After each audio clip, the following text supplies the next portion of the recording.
there was speculation that one of the reasons Pekka Lundmark had done things the way that he did was because it would make it a lot easier for Nokia to divest any particular business group. Yes. Because Yeah, it's we've chatted about that before. economy. If you're Yeah, doing what Hotard's doing and then going for a more of a sort of horizontal structure, then that all of a sudden becomes much harder to sell as an totally. asset, which I think supports the idea that he's probably backed away from any idea that he's going to get rid of that. And then the other thing is whether it's whether customers are going to buy into that idea of if you get because you get your core network stuff from Nokia, is there an opportunity there to sell RAN to them as well? I don't know about that. I mean, people weren't super convinced about that sort of discussion when Rajiv Suri was there, so I'm not quite sure. But then the other thing, obviously, is that if you're doing this, it's very hard to see how there won't be job cuts.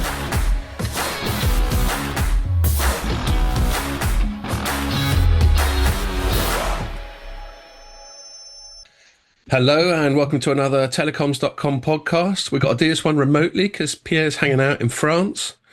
And we thought we'd better make sure, I think at the end of the last pod, we weren't sure whether we were going to bother. But we thought we'd better make sure because, Ian, you come up with a last minute holiday, haven't you? So basically the whole of August is a write-off pod-wise. Yeah. So we got this one, we got one more, and then you get nothing from us until September. So we thought we'd better make the effort. Can't let our precious audience go without. September is near now, isn't it? And September sounds like, I mean, it is the final third of the year, which is a scary thought. Strictly that's October, but yeah, it feels like the run-in, doesn't it? No, final third of the year. Oh, sorry, yeah. I'm so used to thinking about quarters. Yeah. Yes, it is the final third of the year. Yeah, I know. And then it's just rinse and repeat, and then you get to the end of the year, and then you start all over again. It's funny, isn't it? Yeah. You get to our age, it's still fucking deja vu all over again. Yeah, it does go really fast. So yeah, opening bollocks, we went and had a nice few beers with our mates from CC Group after the pod last week. Specifically Adam, who I was joking, calling him Chris because I'd cocked up Chris's name in a previous pod. Adam and Zoe and Katie. And Carl from Computer Weekly was out with us for a bit, and my mate Gav's joined, so it's quite a good posse. Yeah, and it went on for quite a while. It was a proper full length sesh, wasn't it? Yeah, well, I seem to remember leading a little group of them down to Waterloo Rearguard action, promising them that Brewdog would still be open, and then when we got there, of course, it was closed, and I think everybody except me had gone out of their way. So I just looked like a real dick. But yeah, did you find anywhere?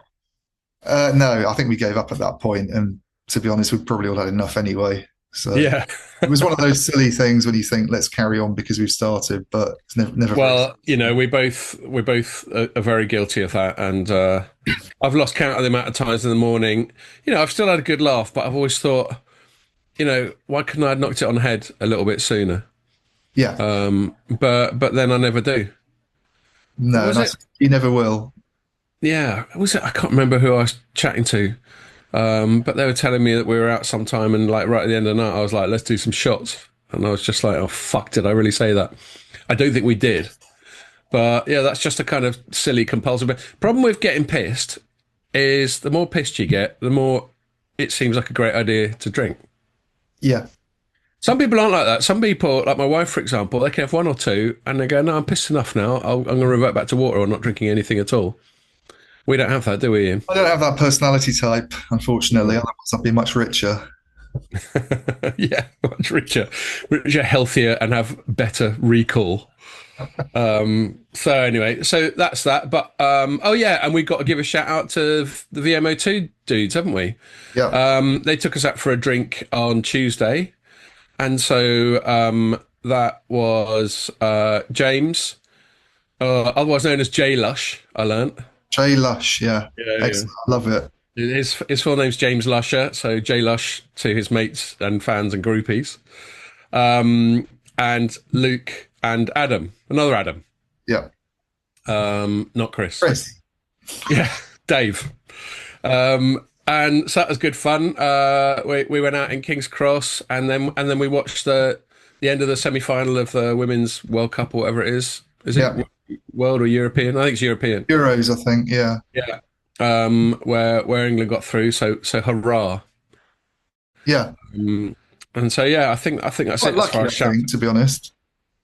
They were a bit. I think they've been It quite was lucky in this tournament, is what I'm reading on all the match reports, that it's almost like one of those movies where you can't quite believe that they've pulled it off at the last minute. And I don't think they really deserve that penalty either, to be honest. But well, Pierre just yeah, messaged just put never it a up. Never penalty. a penalty. Yeah, I agree. It wasn't a penalty. So, but And I seem to remember vaguely at the time that someone was quite extensively manhandled, or perhaps I should say woman handled in this case, yeah, in the penalty area. yeah, But that word anyway, not woman handled, do you? I think no, I so I suppose can't I'm win, right. can I? I'm If I wrong. manhandled, I'm sexist. Woman handled, I sound like a pervert. I think I better just drop it. Drop it. Use a different word instead. There are other substitutes available. Step away from the minefield, Scott. Although I will have a drink to make sure I chase more minefields. Yeah, well, that's just going to make me feel bad now that you've done that. I should have gone out and got some earlier, but Yeah, you're not like me. You don't keep.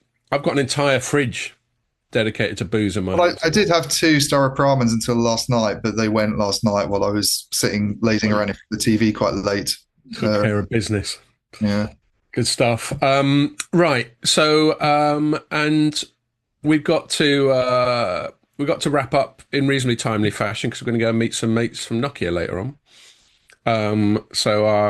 Yeah, I won't go into that, but they'll deserve a shout out next week if we remember. So I'll crack on. What have we been talking about this week? I think the biggest story this week is Nokia's quarterlies, made all the more spicy, in my opinion, by them announcing the day before that they were downgrading, they were lowering their outlook, thanks to currency and tariffs, specifically a weaker dollar. And basically, a lot of that weaker dollar could be put down to tariffs. So in my headline, I just went big on tariffs. I didn't even bother with the currency thing. Yeah. I said, Trump tariff chaos forces Nokia to lower its 2025 outlook. So we'll dwell on that, and that might lead to some fun tangents regarding sort of politics and macroeconomics and public policy and all that sort of thing.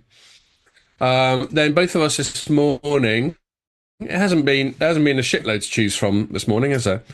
But so we both decided to write up Intel, which is, slightly tangential to telecoms, but chips obviously affect everything. And big tech companies are kind of barometers of stuff in general. And there's some interesting takes on that. I think you and I have approached it from different directions, which is probably a good thing. And then lastly, we're going to just do a long tail of operator quarterly. It's quarterly season. A bunch of operators announced: Vodafone, BT, Verizon, AT&T, T-Mobile US. A lot of them all announced this week. So we'll just decide what we can be fucked to talk about among that lot. So why don't I, as is usually the case, I've done a lot of the banging on to start with.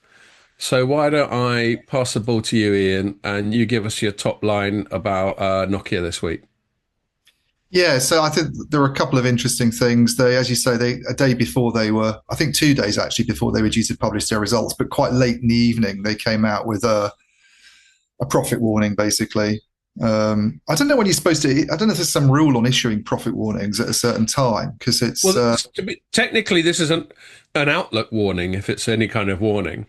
Yeah, but I suppose they all are, aren't they? Because it's looking ahead, and it obviously had some impact. But this was for the whole rest of the year, whereas Yeah, I don't know, the reporting and the financial jargon can get quite in the weeds, but profit warning is normally just let you know this next quarter we're not going to make anywhere near as much profit as we thought we were going to. Or it's true, but I guess there was some impact in the quarter that's just gone.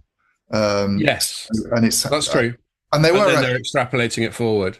Yeah, they did actually get asked about that in the call that I was on in the morning with Justin Hotar, the CEO. One of the journalists from Finland actually did ask about how much of it had sort of already been accounted for in the first half. And I have to be honest, I can't remember what he said. I just sort of skipped over that bit. But the basic. I can probably help with that actually, because I looked into that when I was covering it. Because right. I'd written them. So I'll see if I can find the link. Well, you look up the link and I'll give the that up. But the profit warning update, as you said, it was linked to two things really. One was currency movements and one was tariffs. And yeah, there's obviously a link between currency movements and tariffs because Trump's tariff policy has had like economic consequences, and one of those would be a weakening of the US dollar. And it's largely because of that they're saying, I think at the midpoint, they're expecting their operating profit to be about $350 million if you convert it into dollars, lower Yeah, for the this year. than they previously guided for, which I think it works out at something like 16% of what they're expecting in operating profits at the kind of midpoint of the range they were giving. Yeah, it shows how exposed they still are to the States. We often talk about Ericsson wrapping up, obviously on the mobile side, but Yeah. they're still pretty exposed to the States, Nokia. Well, they're exposed. Yeah. So I think it's about 30% of their revenues come from North America. Right. So some of that's obviously going to be Canada, and then a lot from the US. And yeah, so they've one of the stories about Nokia over the past few years has been problems in the mobile market. They lost a contract with Verizon a few years ago due to sort of 5G product difficulties, and then in late 23 they lost a similar deal with AT&T. And that's all pretty bad news, and that's actually quite a big theme in the earnings report, I think. This issue with mobile, which is a kind of a bit of a problem in the group at the moment to some extent. Yeah. And it sort of leaves them with only T-Mobile US as a big US mobile customer, but they obviously have a big presence in the US through other stuff they do. I mean, notably with AT&T, actually, they've got a huge deal with AT&T to do fiber, and that's a pretty good place to be at the moment. That's arguably a better position to be in than Yes. a RAN deal with AT&T, because and we're going to talk about this later, but AT&T CEO, one of the messages on his earnings call this week was that this one big beautiful bill, as it's called, that Trump's pushed through, which is all about kind of tax cuts and spending. So funny that Trump vernacular is even making it into the name of I know laws. it's ridiculous, but this is basically promising quite a lot of tax cuts and spending promises, and AT&T's estimating it's going to save it between sort of, I can't remember the figures, something like 6.5 billion to 8 billion in the next sort of 3 fiscal years. And they're planning on putting about 3.5 billion of that into fiber rollout. And, interestingly, a few months ago announced this massive deal with Nokia to do sort of XGS-PON and stuff like that, I think. And, that's not surprising. Nokia is basically the biggest fiber provider in the world, I think, after Huawei. I mean, that market doesn't get as much attention as the RAN one for how skewed it is, but it's possibly even more skewed, I think, than RAN. You've basically got Huawei and Nokia as these two huge scale providers, and there isn't really anyone else. You get people like Adtran and Calix in there, but they're so much smaller. And then companies like Ciena have been pushing into that area, but they just don't have anywhere near the same market share. Yes. So they're basically they're still getting about 30% of their revenues from North America, which is quite a lot. And you'd think that's heavily skewed to the US, given the size of it. And nobody lives in Canada; they've only got about 5 people there, 6 when Pierre goes over on holiday. And so the weakening of the dollar, I think it's gone down. I think if you look at the start of the year, the dollar would buy you something like 97 euro cents, and it's gone down to about 84, 85 at the moment. So when they kind of convert I looked at that as well. So that's a big drop off. And I looked at, there was some index about the US dollar versus, as they call it, a basket of currency. Yeah. Picturing someone with a little picnic basket with lots of cash in it. You don't get as many other currencies as you would have got, basically. Yeah. Basically, it's about 10% down against a basket, but I think it's down even more against the euro. Yeah, and obviously Nokia reports in euros, headquartered in Finland and all that lot, so it sort of hurt it. And that's what this profit warning is around. I think they were saying 250 euros impact from the currency problems that they're having, and the weakening of the US dollar in particular, and then another estimated 50 to 80, I think they were saying, from tariffs. Correct. And by the way, to the point earlier about how much was in Q2 versus the rest of the year. Yeah. In the previous quarterlies, Hotard had said that he anticipated 20 to 30 million euro hit on Q2's, i.e. the one that they've just reported, operating profit. And then they're saying for the full year, 50 to 80 million. So very roughly, we're saying that they're anticipating that run rate stays more or less the same for the rest of the year. Yeah. And the tariffs is a problem. I mean, tariffs is a big topic of conversation a few months ago when we had Liberation Day, and there was that silly kind of whiteboard shown with all these tariffs that they were going to slap on different countries, and it was all to do with the trade imbalance, really, and kind of working out what they should charge in tariffs based on that, based on a formula to do with the trade imbalance. And some countries had ridiculous numbers on them, like Vietnam, and China was obviously up. No.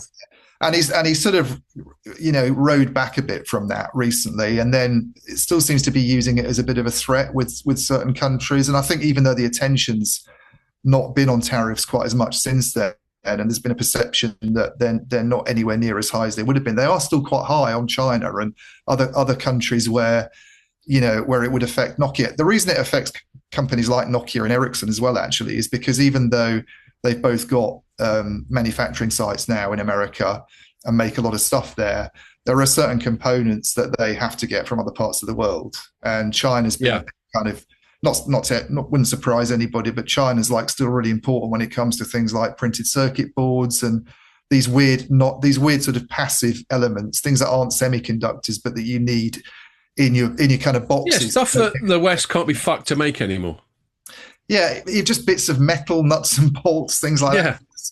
I mean, China's still the manufacturing powerhouse of the world. Yeah. And it's just got loads of factories in places like Shenzhen that just churn out these fucking widgets. I mean, no one else can be bothered to make. They're also really strong on more legacy semiconductor as well. Yes, yeah. But one guy I speak to quite regularly, he's really good on all this stuff, is an analyst called Lum. And part of his job sort of involves dissecting base stations and other bits of equipment and exploring their innards and sort of figuring out where they come from. And he was saying that you look at Ericsson and Nokia's, I mean, he's very much on the mobile side, to be honest. So, but he says you look at Ericsson and Nokia's kind of base stations, and there's stuff in there that you can only really get from China, sort of stuff that's needed for power and some of these passive components. And Ericsson pretty much admitted it when I spoke to Per Narving, and not the last time round, when I think you were on holiday when he did his last set of calls anyway, but the one that came just after Liberation Day, when probably everybody was asking about this stuff. Yeah, he was saying, China, they obviously have a big position in terms of things like passive components. And if we want to have the same kind of supply chain in America, it's going to take a few years to get there. And some people are really skeptical whether they ever will. And there's obviously going to be cost implications. Well, there's that sort of realignment of supply chain. That's one of the angles I took on Intel. So I'll park that for a sec. But it is interesting, before we get back into the minutiae of Nokia's situation, the broader implications of what they said with their, let's call it a profit warning, I thought was interesting, because you think about it macroeconomically. So there's the tariffs themselves, and there's a hit there, and we've just sort of touched on that a little bit. But the tariffs are also intrinsically inflationary because they increase the cost of imports. So, and anything that's inflationary, this is my dilettante understanding of economics 101. Anything that's inflationary will tend to have a weakening effect on the currency, because the currency is no longer such a desirable place to park your money if the value of that money is going to get inflated away more quickly than it is in other places. So that's why indirectly the tariffs have had the effect on that currency adjustment that they've had to do. Yeah, so it's kind of tariffs across the board.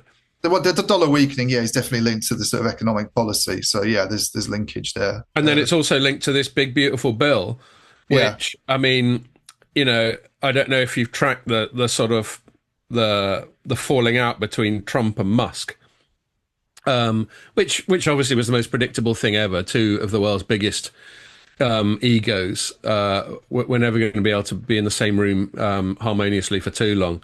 But the big thing that seems to have wound Musk up is this big beautiful bill, because what it basically is, the reason it's called the big beautiful bill, again, my dilettante knowledge of American politics and legislation, so listeners, please feel free to correct me, but what they've done is, in order to get like flagship signature initiatives through, they've had to throw in a hell of a lot of what is called like pork barrel spending, a hell of a lot of sort of mutual back scratching, in order to get people to vote for it.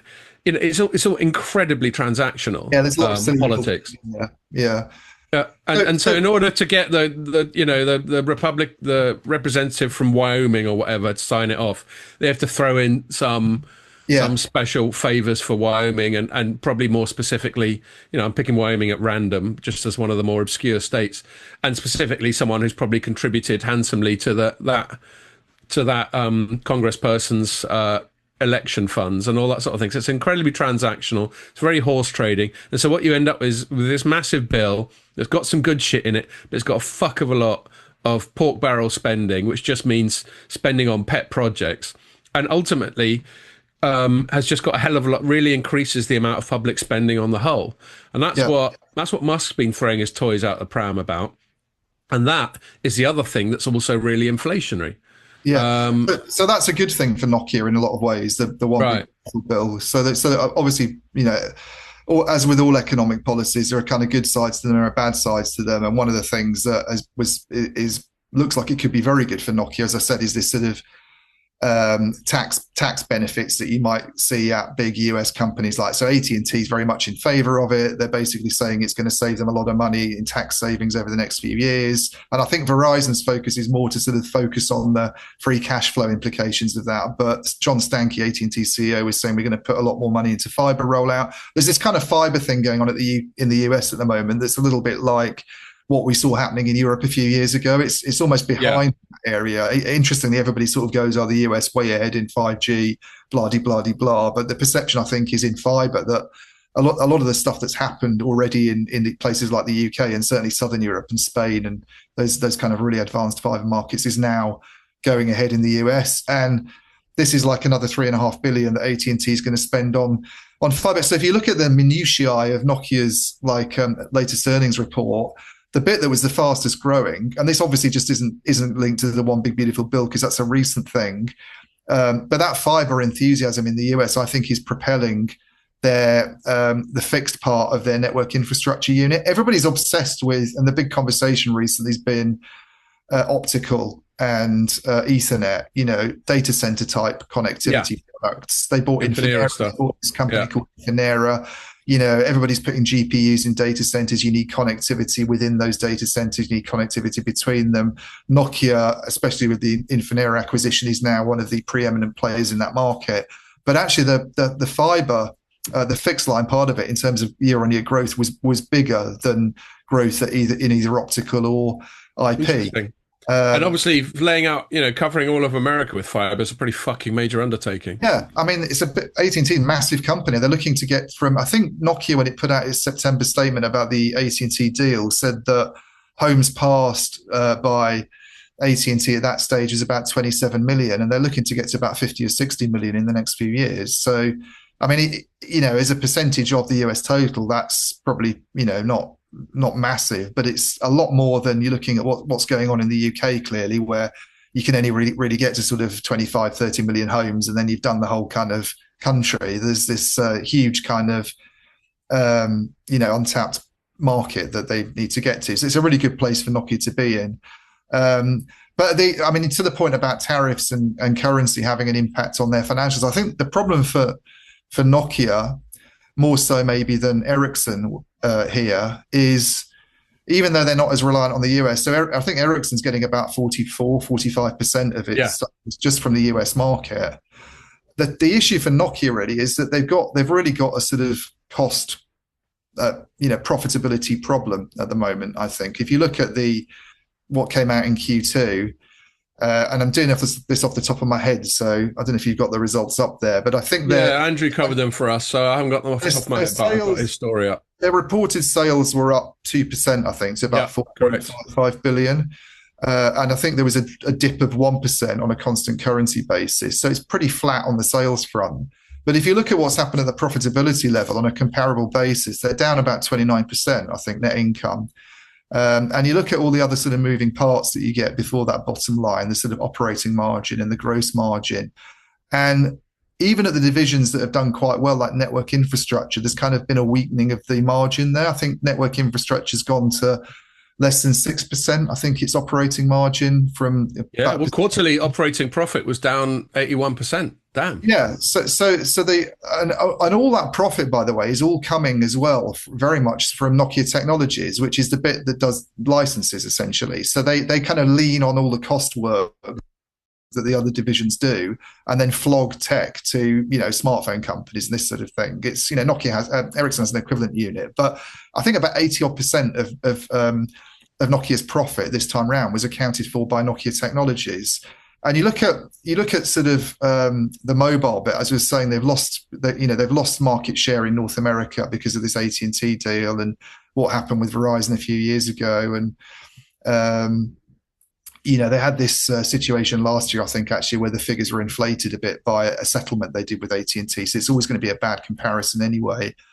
But the operating margin at that part, mobile networks, was down, I think, 4.4 percentage points. It's only about 4.4% now, the operating margin at that unit. It's very sort of, so kind of halved. It halved its margin year on year.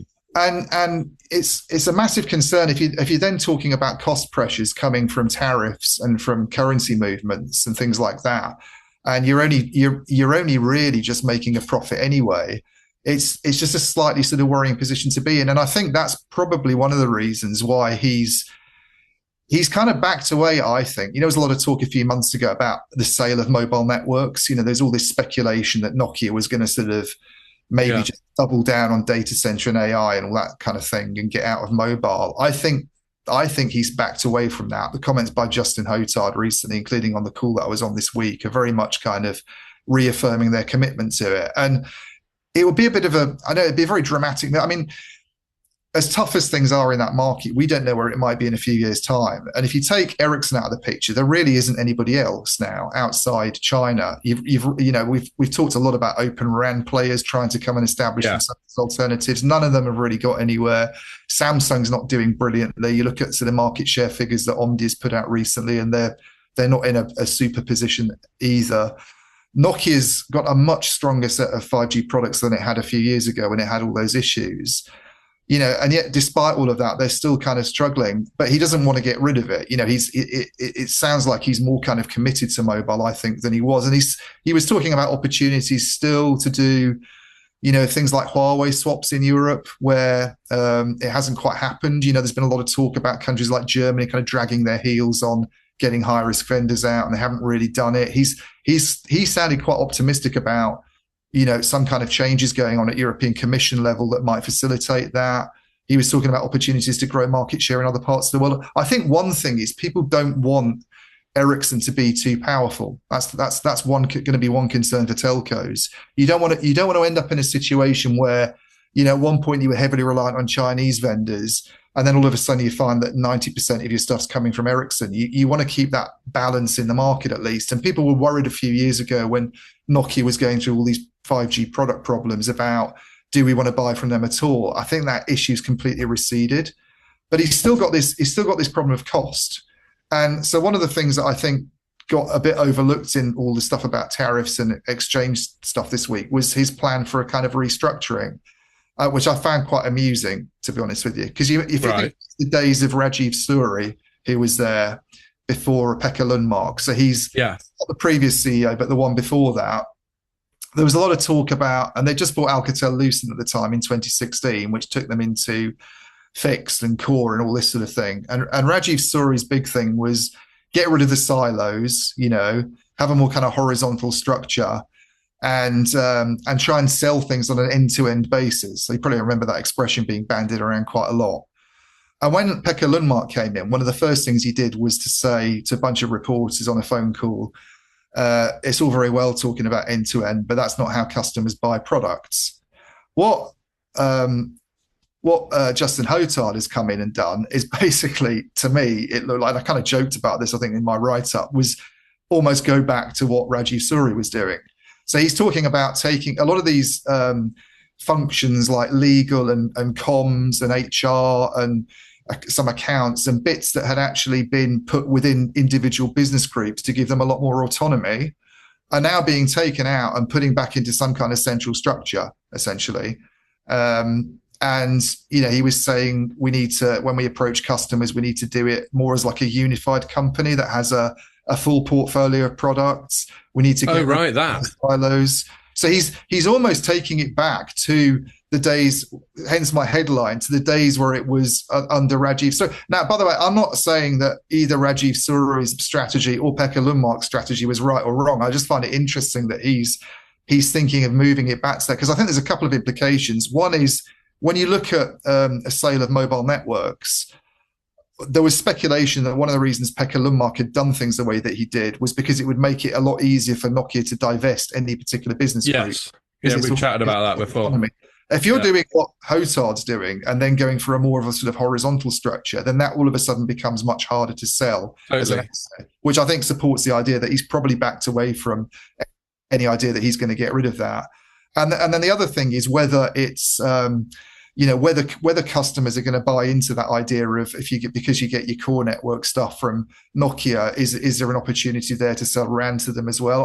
I don't know about that. I mean, people weren't super convinced about that sort of discussion when Rajiv Suri was there, so I'm not quite sure. But then the other thing, obviously, is that if you're doing this, it's very hard to see how there won't be job cuts. And on the call with the report, the one that happens at a ridiculously early hour because Finland's 2 hours ahead, one question that got asked by Bloomberg journalists on the call was whether this kind of restructuring, this kind of horizontalization, if you like, would lead to job cuts, further job cuts. And he downplayed that. He said, well, we haven't got plans for any at this time. But it would be very odd if it didn't. It'd be very, very strange to take out functions that have been put into separate business groups where you've obviously got some duplication between them and not get rid of jobs. And I'm wondering if part of the motivation for doing this is that he sees an opportunity to try and improve their margins. Yeah. And there's already been, by the way, loads of job cuts at Nokia recently. They've gone down from they had about 86,000 members of staff, I think, in 2023. And I think they finished last year with fewer than 76,000. And, obviously taking headcount out is one of the main ways that you try and boost your profit. Exactly. I was just looking at a quote you got from Hotard in your story. I'll read the whole of your paragraph. You said, essentially, it'll entail moving 4 critical functions: finance, HR, comms and marketing and legal. See, there you did use the Oxford comma well. Well, there it was needed. Yeah, exactly. Except that I got ahead of myself and didn't interpret it properly straight away. Out of business groups and into a single, more unified structure that will hopefully make Nokia's approach look more consistent. And then to your point about centralizing functions being an easy way of streamlining, I like the way Hotard euphemized it. He goes, for people in those functional areas, I think this is a fantastic career opportunity because they're no longer locked into a business group. Yeah, that's one way of looking at it, Justin. Exactly. I wonder if they're looking at it that way. Yeah. I think you could see him trying to be more aggressive on cuts. And I think it'd be hard to avoid being more aggressive on cuts given where they are profit-wise and given some of the trendy words headwinds, isn't it? Everybody says headwinds or tailwinds. Oh yes, certainly in the profit warning there were lots of headwinds. It's like wipe out, share price value. It's headwinds when you're when you're facing difficulties. So yeah, I sort of anticipate him going even deeper. I mean, the job cut situation, by the way, at the moment, I think is just getting ridiculous now. The amount of cuts that are being announced, and we'll probably talk about this with Intel a bit later, because you look at what they're trying to get down to by the end of this year, and it is absolutely staggering, the change if you go back 2 years. And you're kind of wondering. I mean, there's obviously a lot of talk and worry about AI and what that means for people's roles, but you do wonder how much of it might be related to that, how much automation and AI is making it easier, perhaps, for some of these companies to consider. Totally. Well, some of them are pretty much addressing it directly. I think I saw a thing on Tech Meme. Let me see if I can find it now, where the CEO of Microsoft was talking about this shit. Where is it? And he's basically going, yeah, I can see. There we are. Here's just a headline from a site called GeekWire. In a memo, Satya Nadella addresses the enigma of layoffs while Microsoft is thriving, saying the transition into the AI era might feel messy at times. Yeah, damn right. Yeah. Well, there's an article in The Economist this week that I read earlier today, and it's quite depressing for anybody worried about this kind of stuff. It's called The Economics of Superintelligence, but they were talking about the the idea of Silicon Valley AI people, the Sam Altmans of this world, that we might reach a point within the next few years where AI can pretty much do any kind of cognitive thing as well as we can, if not better, and what that would mean. And it's The Economist is not one for doing sort of scaremongery type pieces. They often take a kind of balanced, reasonable, hang on a minute, let's not get ahead of ourselves Yeah, here they often approach. embrace new stuff. Yeah, Yeah. they do, but they also downplay all these fears about what a disaster it Right, could be. right. Yeah. And this one didn't. This one was really quite worrying to read. Like, Given it came from The Economist, you're reading it thinking, I mean, they were talking about like upheavals like which we haven't seen even back in the yeah. Industrial Revolution sort of thing. Oh, it's Um, clear that, I mean, we've spoken about this loads of times before. And I specifically remember the time where I'd written up this interview that the CEO of Anthropic had done. It's clear that every CEO of even a reasonably sized company is spending a lot of time looking at how they can reduce overhead, i.e., yeah, people, yeah, with the use of AI. And obviously, it's not a main segment here, so I won't go down that rabbit hole again.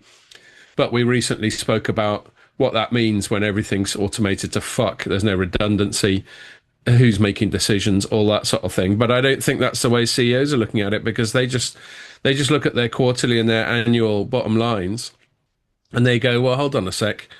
All the signs are that I can make that final critical cell in the spreadsheet look a hell of a lot better with the use of AI. So I'm going to do it. yeah, And we'll worry about the consequences of that later. I might not even be in a job, because everything about being a CEO or a politician, for that matter, especially a premier, is inherently short-termist, sadly. yeah. And he didn't sort of talk about AI much really, other than as a sales opportunity, the AI super cycle, I think he called it, which is very much about Yeah, where they can play in. And a lot of that, as I say, comes from this network infrastructure unit they've got that sells connectivity technologies for data centers, essentially. exactly. That's why they took us out to a nice lunch with Nscale at the end of last year, Yeah, and it's all very which really did. It succeeded in opening our eyes to that opportunity. In fact, it's that lot that we're going to go and have a drink and a bite to eat with later. Not yeah. Nscale, but that side of it, Nokia UK. And that bit's doing well. I mean, even that bit though, I think as I mentioned earlier, I think if you look at the operating margin at network infrastructure, it's down at least a percentage point, I think, year over year. And I think they attributed that partly to the costs associated with the Infinera takeover. The Infinera takeover, by the way, will have added about 3,500 people to their headcount.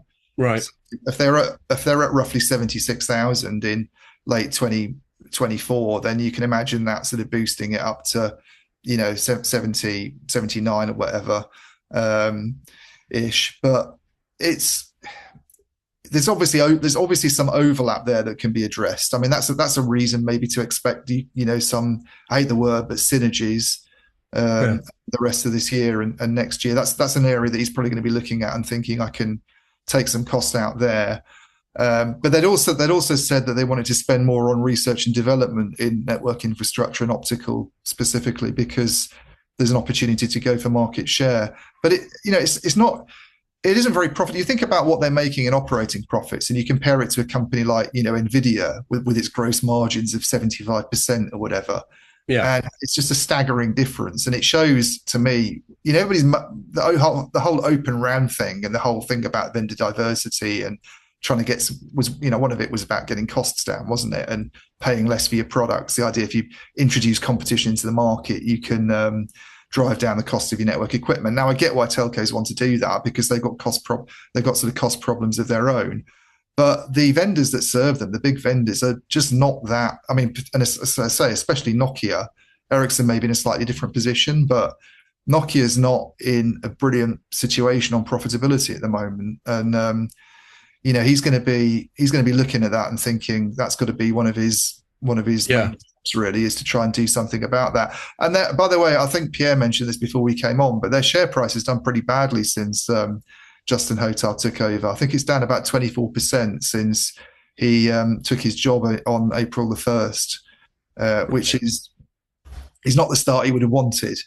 No, And you don't get much of a honeymoon period, do you? no, and I guess a lot of it is outside his control. Like, there's not a lot he can have done about tariffs and what's going on with the currencies. Those are Yeah, things. it's actually really fallen off just in the last month, actually.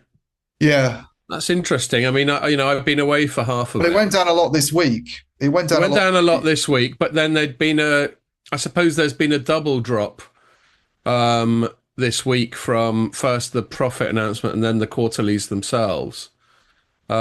See a So big yeah, run there on the was a double quarterly. drop there.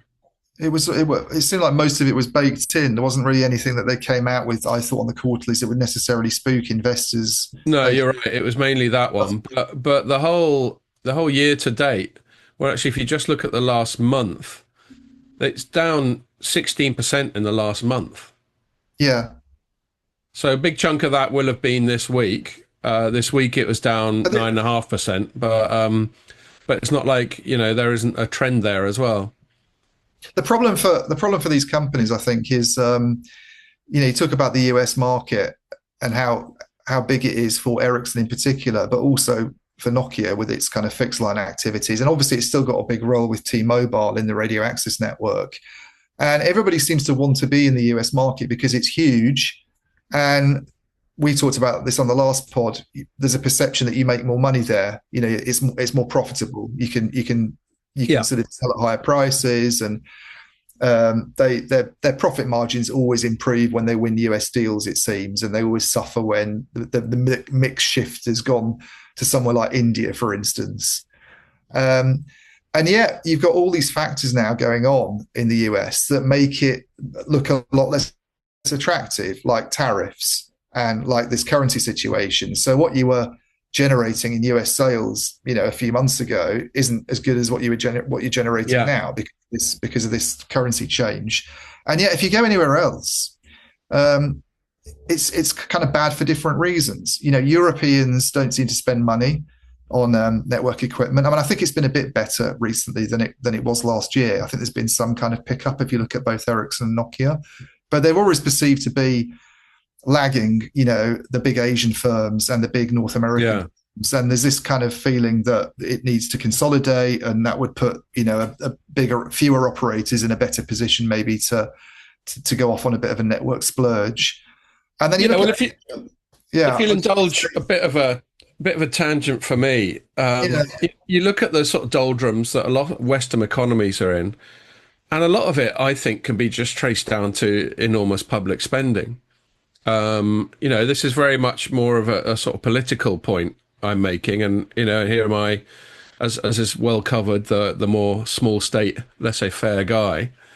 But there's a thing called the Laffer curve, which acts as a sort of proxy for the optimal size of the state. But the Laffer curve specifically describes the tax rate at which you get the most revenue, on the assumption that if you tax beyond a certain rate, you actually get reduced revenue because you create such an overwhelming incentive for people to either avoid tax or to not fucking get out of bed in the morning.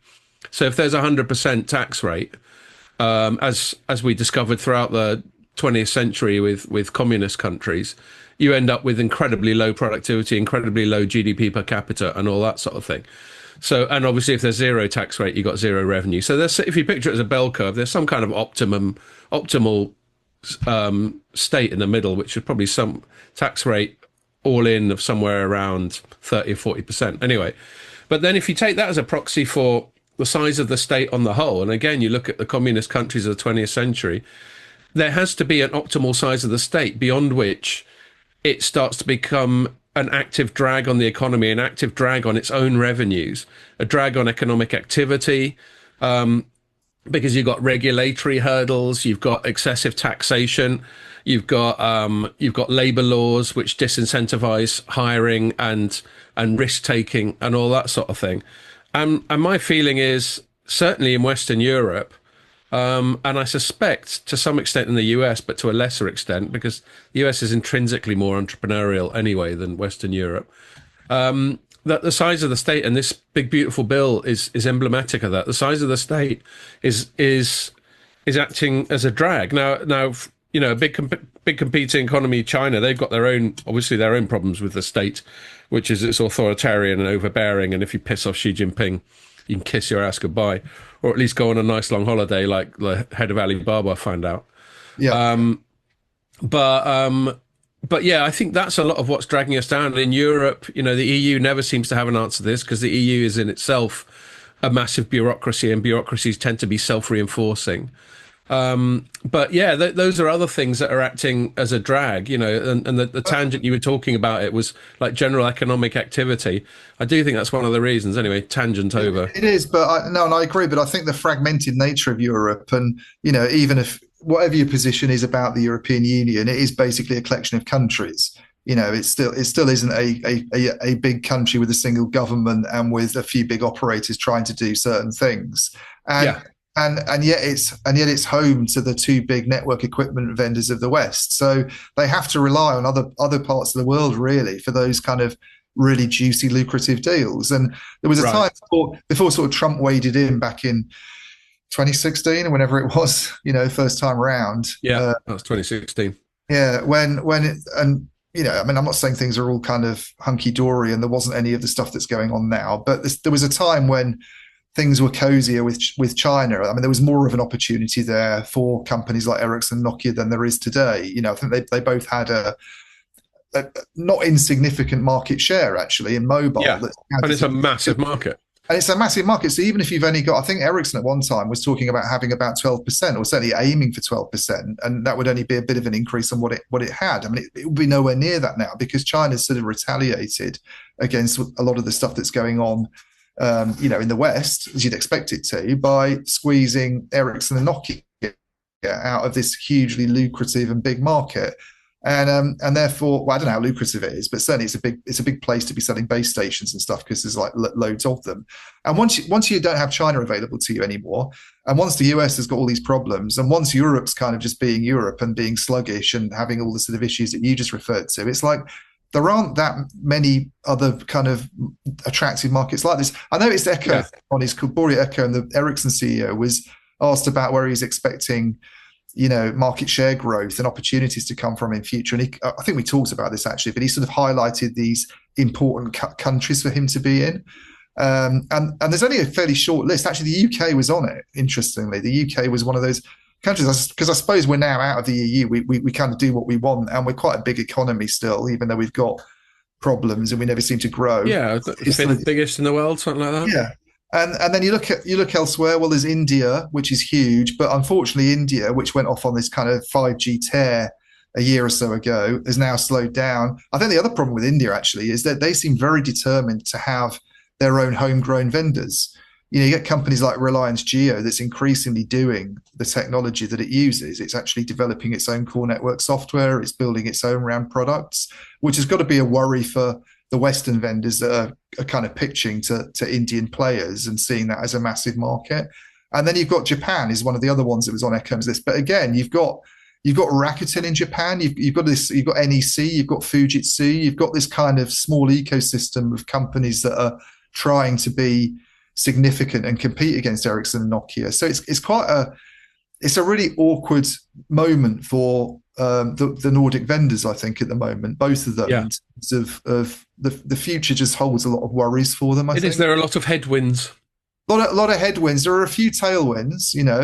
There are things like we went on about this, I think, when we talked about Ericsson's results, but it applies to Nokia as well. Kind of NATO spending, selling stuff that can be used by people making war on other countries is a brilliant opportunity, frankly, for kit vendors at the moment. Everybody's talking about, getting more of these products into defense systems, essentially, which are quite outdated. I think Tommy Wheato of Nokia was. No, well, that's the other thing. To my tangent earlier, the size of the state and public spending is at historical highs, and yet defense spending is at historical lows.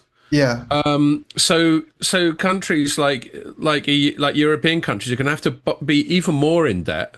Another part of my tangent that I omitted is the amount of public spending that goes on servicing interest. I think it's the same as in the States, and I think it's the same in most developed economies. That it's something like the third or fourth item It's going to be behind. even worse in the US with the one big beautiful bill. Well, quite, and it's all on borrowing, and America's very kind of cavalier about borrowing because it's got the world's reserve currency. But again, as the dollar gets weaker, and as America is more belligerent towards the rest of the world, and various other factors like China's sphere of influence, its status as the reserve currency comes under threat. But my vague understanding of the economics of it is when you are the reserve currency, you can be more cavalier towards debt because you can always like depreciate your way out of it or something like that. I'm not sure exactly how it works. But yes, you've got all these states that are already so heavily in debt that it's about the third or fourth item behind Social Security, health, and it's up there with education. It's certainly ahead of defense spending by a long way is servicing debt interest for Yeah, I most mean, developed countries. their status as the reserve currency obviously is one of the reasons why they have the trade imbalance that they have. You know, Yes, which Trump completely overlooked with his stupid betting board thing that he did on yeah. Independence Day. I mean, you're borrowing money from Asia basically to buy, to buy stuff. Yes, I suppose net. I mean, the mechanics of it aren't quite as simple as that. But yeah, you're right. In the great scheme of things, there are debtor nations and there are creditor nations. Yeah, But what you're really doing, actually, I think more than geographically, you're borrowing from the private sector. I mean, whoever's buying bonds, they could be Chinese investors, but they could just as easily be big American it bankers or could, but I European think banks. I think Japan and China are big holders, yeah, of American like dollar Right. bonds. Okay. So that's why you get people like JD Vance coming out with these arguments about we're borrowing from Chinese peasants to buy their stuff. I think Yeah. I mean, that's a very sort of got criticised populist, for it. Yeah, it is. oversimplified view. But yeah, you're borrowing from someone, Yeah, and you've got to pay interest on that. but that's the argument. I suppose that's the argument for the tariffs. So we're going off on a bit of a tangent here, but that's the argument for the tariffs. I suppose if you buy into that idea is that we shouldn't be paying for other countries' stuff with borrowing. We should actually be trying to level that out and making more of our own stuff and shipping more stuff to other countries and doing Yeah. it in a more balanced way and addressing this sort of debt issue, I guess, to some extent through that. But the one big Yeah. beautiful bill to me just seems like, and if you look at all the economic projections that the US kind of authorities come out with, they're showing like borrowing as a percentage of GDP in America going up to sort of astronomical levels over the next few years because of this. So Yeah. it seems quite bonkers to me. But yeah, anyway, It that's a is. bit. It is bonkers, and I mean that whole national populist economic thing. You're right. It has some coherence. That the US standard of living has been built to some degree on deficit spending, and they're saying that's not sustainable. But how to correct it? I just don't think this particular tariff approach is the way to correct it. Yeah, It I mean, I get it. I get with someone like Trump, he's just like, fuck it. I'm just going to try something really out there, really severe, really brutal, and then pick up the pieces after. It's the sort of Silicon Valley move fast and break things type of philosophy. And I get it. There's some coherence to that. And if you believe some of his rhetoric, it's brought plenty of countries to the negotiating table they didn't previously. And if you look at some of the rhetoric that comes out of like the EU and NATO, some of their spokespeople have been downright sycophantic to Trump and the US. There yeah, was one where someone was calling him daddy, which I thought was getting yeah. I borderline remember that. pervy. Yeah, And there was that. other ones where I think the NATO guy was going, Trump was right. We've been twats, and we're going to be good from now on, and all that sort of thing. So you could argue that superficially it's worked, but then again, on the flip side, you could argue with Trump. Everyone knows that what you got to do is he throws his toys out of the pram. You go placate, blow smoke up his arse, and wait for him to be distracted by a new set of keys. Yeah. So Yeah, it could be I that don't that's think what's it going makes on. people. I don't think people have warmed to him. They're just worried about what he'll do unless Yeah, unless. they just know you got to placate him, or he can be incredibly impulsive and vindictive. Yeah, exactly. Yeah. I have to tell you this before because an email's just come in that you'll find amusing, and I won't say who Uh-huh. it's from, but it's from a research company. It's actually not a particularly well-known one, but they're offering to do a paper on 6G for light reading that shows by 2037 it will be generating 128 billion in revenues, in Right. product revenues. I mean, where do these numbers come from? How do By you what date? Sorry. 2037? Right. Well, anyone can pull a 12-year 128 forecast out of their billion in ass. revenues. I mean, I'm guessing they're talking about like sales of network equipment. This is sort of stuff that Omdia does, where it forecasts the current size of the RAN market's about 35 billion. I mean, they must be reading stuff that I'm not reading about 6G to come out with a forecast like that. But um, I mean, I find forecasts tedious. yeah, Um, I mean, obviously, no one's got a crystal ball. No one's Nostradamus. They'll have a methodology, and they'll go. It'll be based on this amount of RAN investment, this amount of new opportunities, and they'll throw in tired old use cases like fucking VR, AR, or something like that. And you know, I when I was an analyst, I'm sure I've said this before on the pod. When I was an analyst, and then people asked me what the nature of the job was, and I said you're basically paid to be a slightly better guesser than most people. yeah, So yeah, other companies buy your forecast, they buy your numbers and all that sort of thing. But certainly anything to do with the forecast, it's not set in stone by definition. And you've got a methodology, and they go, we're basing this forecast on this, that, and the other bit of blind optimism. And they go, okay, fair enough. And they'll probably subscribe to a few other ones, and they'll have their own forecasts. And they're basically going, let's see what a few people are guessing, and then when we do our presentation, let's stick the dart somewhere in the middle of those markers. But yeah, I mean, a forecast for 12 years hence. The other thing about a forecast for 12 years hence is you're not accountable for it. yeah. No one in 12 years' time going to go, ha ha, you were wrong. Well, I try and do stuff like that occasionally, Right. just a bit of a laugh. But it's quite hard to do because sometimes they take down the press release pages that pointed to you making 128 billion or whatever it is they said. Yeah. But So so amusing. yeah, let's I'm just thinking if there's anything else I got to say about that Nokia bit, or if you do before we wrap it up and move on to other stuff.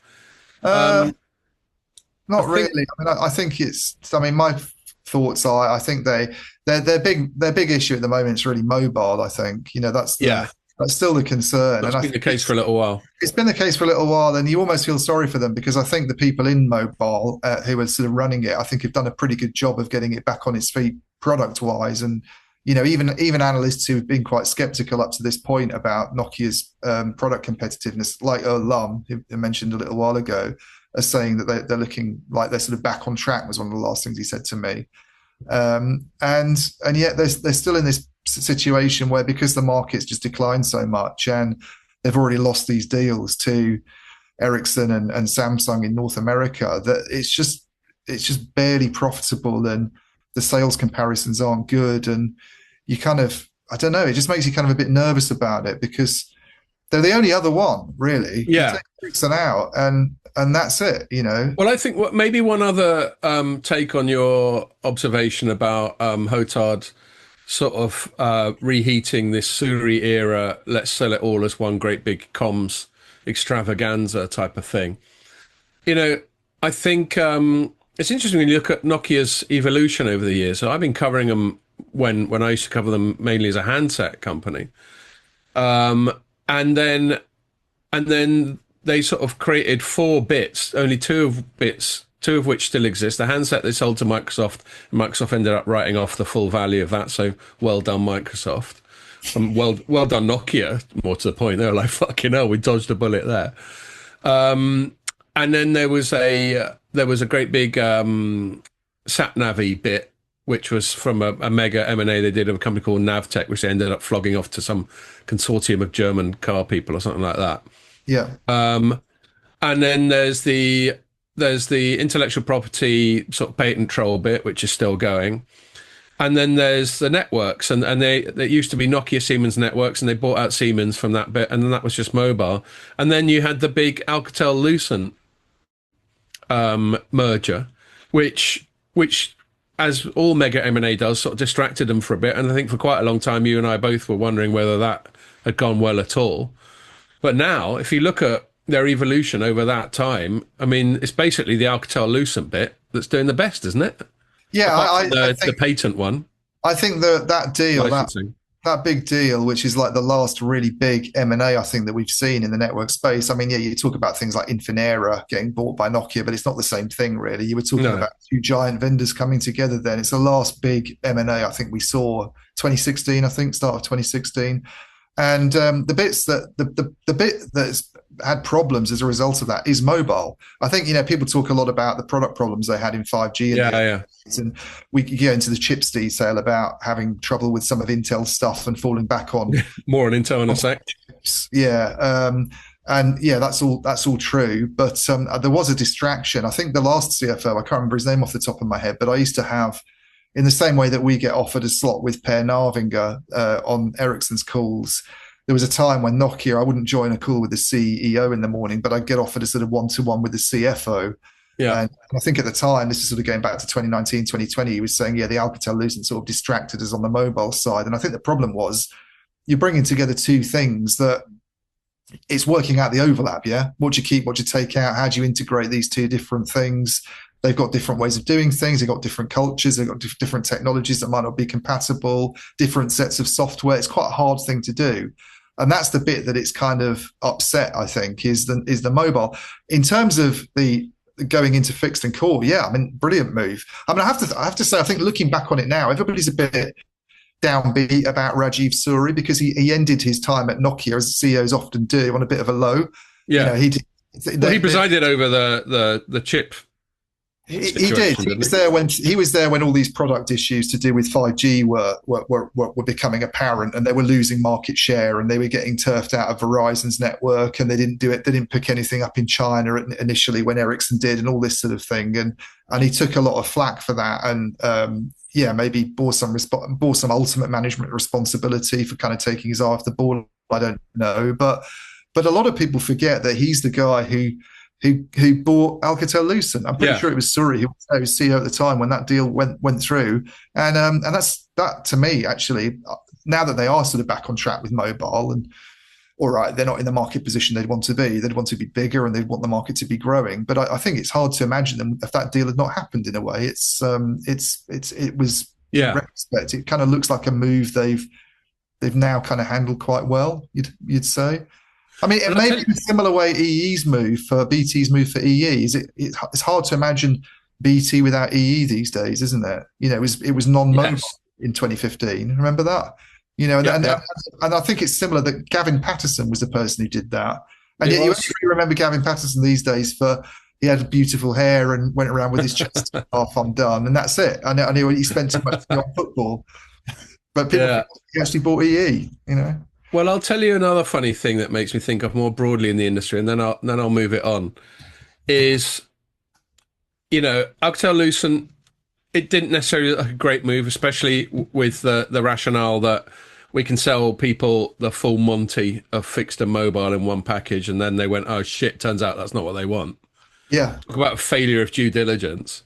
But the fact that fixed and especially data center interconnect is so big is not something anyone could have anticipated in 2016. No one saw this AI gold rush in 2016, or at least they weren't able to time it. I mean, AI has obviously been looming on the horizon forever. But now they're in the right place at the right time. And furthermore, no one necessarily anticipated in 2016, although we were starting to see some clues that 5G would be a bit of a dud revenue-wise. Yeah. And so having diversified away from mobile would prove to be an advantageous thing in a decade's time. I think the problem with 5G was it was good at first it wasn't good for Nokia because they were losing market share with the switch from 4G to 5G.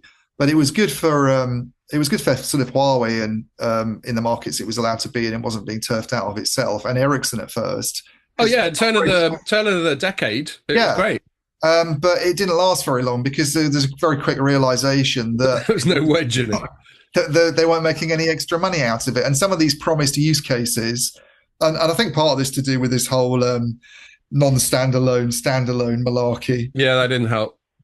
That didn't help matters. But even if it had been standalone from the beginning, would we have seen enterprise services taking off? There's a good question to ask. If we'd had standalone at the beginning, because people all seem to complain about that decision now that they went with Yeah. non-standalone and people were supposed to move to it and still haven't in many cases. But if they had gone with standalone immediately, would we be in a better position now in Well, terms I of think it? we can answer that now because what in hindsight they should have done is delayed the whole thing for 5 years Yeah, and waited till a proper standalone and skip the whole non-standalone half decade, which they did. yeah. And we're now 5 years later in effect, and we got the standalone being rolled out quite extensively. And I think the answer still is that those massive new revenues opportunities are thin on the ground, aren't they? Here's the problem for the kit vendors. I mean, this 10-year upgrade cycle, which people now sort of seem to complain about a lot, but that's the kind of basis of their business model, isn't it? That they Yeah, every yeah. 10 Well, I think years it's over. they flog a load of stuff. If people aren't going to do that anymore, how do they make money in the future? Do they, where does that kind of They have to. Yeah, I mean, you're right. The answer's in the question. They have to find a completely different go-to-market strategy. yeah, And I think they're going to find that out. I mean, they're presumably positioning themselves already, but they're going to find that out in 5 years' time when there's no fucking revenue uptick for 6G at all. yeah, And I would bet what passes for my professional reputation on that. yeah? You should be a strategic advisor to them, Scott, I think, and tell them Yeah, that. I'll just go in there, start effing and blinding, and go sort it out.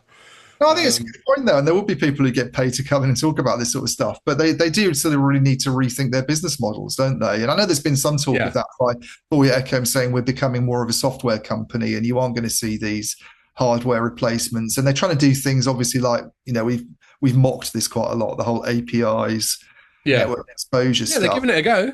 They're giving it a go, but they just haven't quite got it right.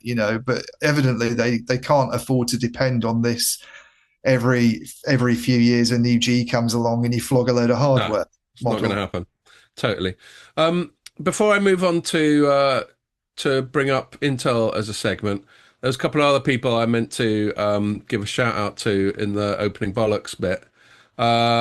One is someone I've given a shout out to before is Ari Baron, who works for an Israeli sort of network planning, network visibility company called Flycom. I had a little chat with him the other day. So hi, Ari, and he said very kind things about the podcast. And another person I want to acknowledge is called Michael Roger, who's wireless chief cloud RAN software architect at Huawei Canada, who quite often writes quite detailed and informed comments on the podcast in LinkedIn. So Yeah, I want to thank Michael for that. That's seem really to informative stuff. recall him reaching out to me on LinkedIn recently, and I thought his job title made him sound an incredibly interesting person to get in touch with. But Yeah, I didn't sort exactly. of follow it up properly. I need to sort of ping Yeah, him. I'm slightly encouraged that someone from Huawei feels so relaxed about engaging in the public domain like that. So Yeah, that's good as yeah, well, albeit Huawei Canada. yes. Um, Well, an interesting market. It's one of the Five Eyes countries, and they had their own sort of efforts to get Huawei out. yeah, and they've got this guy Michael who And also doesn't feel any pressure to keep his head down. So good for him. detained one of their senior people, obviously, for a few years as Yes, well. indeed. So yeah, so thanks for your sort of kind words and contribution, both of you two, on LinkedIn, which is where, in the absence of any comment section on our websites, that's where we tend to get most of the engagement with the pod. So, as I keep saying to everyone, keep it coming. I wasn't able to put an AI summary up because our in-house AI bot, I did my usual thing of saying summarize this, and it just fucking didn't do anything. Yeah. So that was that. What can Okay. you do? It You didn't need even a, go. It didn't even give me some sort of, oh, I can't get my head around what you're asking me. It just went. It just had the little dotted lines where it's thinking, and then it just went nothing. I've got an Can you do innovation. I've got an innovative answer to that. Get a person to do it. that? Yeah, and pay them. What you want is get an intern, Scott, and pay them peanuts, but they'll do a better job than the AI. Indeed. Right, Intel. So we were both writing about that this morning. Partly writing about a non-core telecoms thing because there was fuck all else going on. My headline was Intel Foundry business in jeopardy as it seeks profitability. I'll go with mine, partly because I haven't read yours because you haven't published it yet. It's a good reason. It's a good reason not It's to a read. good reason, yeah. I'm not a fucking mind reader. And so basically, Intel, for people who don't know much about Intel, obviously everyone's heard of Intel, everyone's had that ding, ding, ding, ding little ditty, and it's pretty ubiquitous. I've got a little sticker, I've got a vPro sticker on my laptop here. And so everyone knows it as a CPU maker for PCs. And they probably know that it's a pretty big player in the data center market, in the CPU part of the data center market. That's the boring bit that no one gives a fuck about anymore. People just want to buy Nokia H20 mega GPUs these days. Not Nvidia. Nokia, Nvidia, yeah, yeah. Anyway, but they've been having a little bit of a nightmare. Their PC and their data center bits are sort of trundling along all right. Where they've mainly had a nightmare is twofold. One has been, well, it's both to do with their manufacturing. One has been to do with their ability to keep up with the likes of TSMC on manufacturing processes. So there's a constant arms race going on with manufacturing processes where basically the size of the transistor in a chip gets smaller with each generation, and it gets harder and harder to do. And we've spoken loads of times before about this ASML, extreme ultraviolet, and how difficult that shit is to do, and how that's a major part of America's strategy to try and suppress Chinese technological development. But Intel's made its own little missteps on that. Obviously, there've been some other ones where they've let down partners, like they let down Nokia, as we touched on earlier, and we've spoken about before. They let down Apple when Apple fell out with Qualcomm, and they went, "Fuck it, we'll get Intel to make our 5G modems." And Intel went, "Yeah, all right." And then a few years later, went, "No, actually, we can't. Sorry."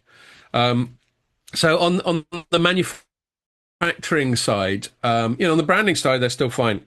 On the manufacturing side, they've struggled for a while.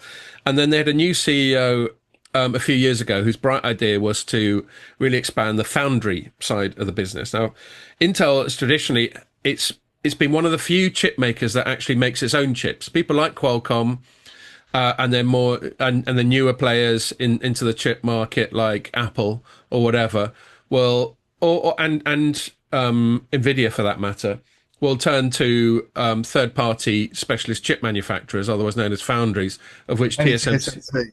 Yeah. yeah, TSMC is the dominant player in the world. But Samsung's also got a significant presence there, and there are a few others like Global Foundries and that sort of thing. Well, And I think China's they tend to do like chips that aren't quite at the cutting edge. They're sort of, they're not the sort of 2 nanometer whatever. yeah, that's right. So that's where TSMC really kicks ass. Yeah. And Intel historically has just used all its manufacturing capacity for its own chips.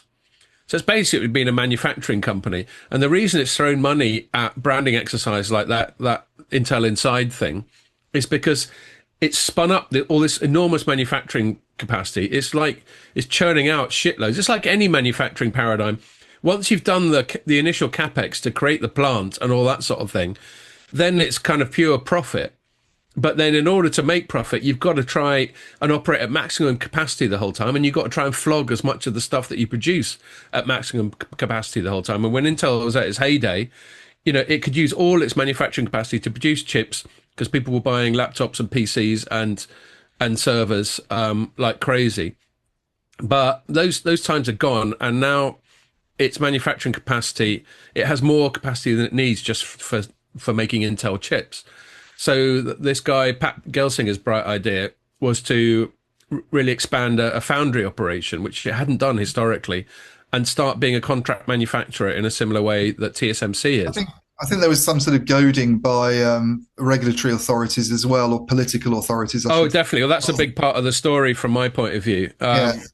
We don't have and any it still is foundries in now. the West. It's done by China and Asia. Totally, 100%. I completely agree. Anyway, long story short, that was a few years ago. Gelsinger came up with that bright idea, and long story short, it's not gone well. Um, and uh, and and what they seem to have done, the announcement they made recently. So they've now got Gelsinger turfed out at the end of last year. They've now got a new geezer in called In Lip Bhutan. Lip Bhutan, yeah. And he's sort of gone.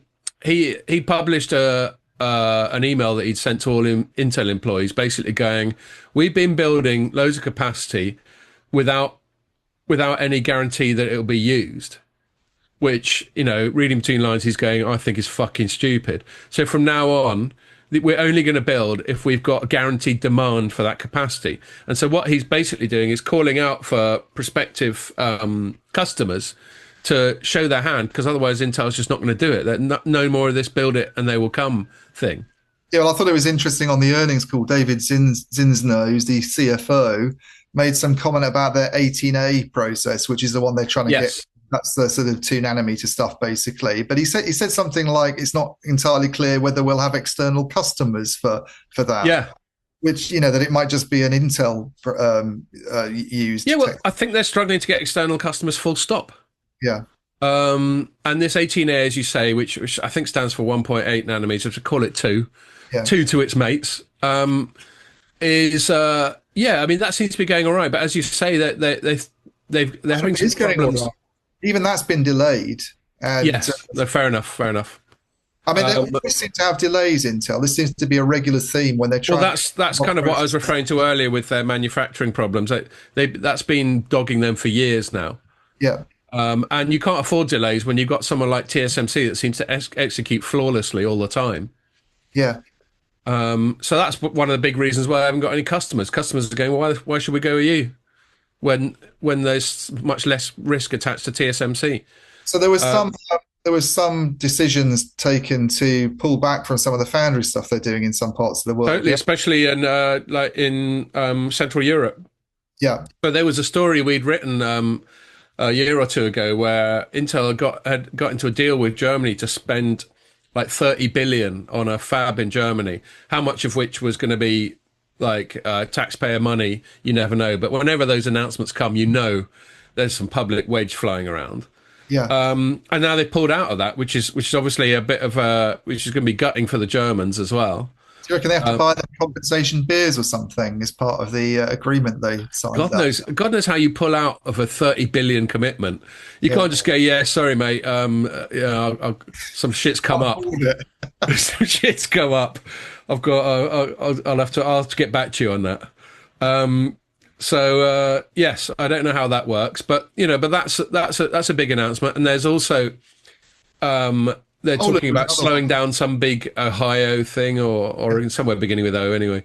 And I think Costa Rica, they're moving stuff they were doing in Costa Rica into sort of stuff in Vietnam and Malaysia instead. So it all sounds like a bit of a disaster from what I could tell. Yeah, well, and one thing I took from it, which you've kind of touched on already, let me see if I extracted the quote in my story. He goes, yeah, so he talked about headcount reduction, the usual stuff that we kind of touched on earlier. And he goes, hey, here's what he wrote about the foundry. He goes, we will take a fundamentally different approach to building our foundry business. Over the past several years, the company invested too much too soon without adequate demand. In the process, our factory footprint became needlessly fragmented and underutilized. So that's my point about them having too much capacity. We must correct our course. And then he goes, and then part of that course correction is the Germany and Poland stuff we were just talking about, and also the Ohio. I can confirm it's Ohio.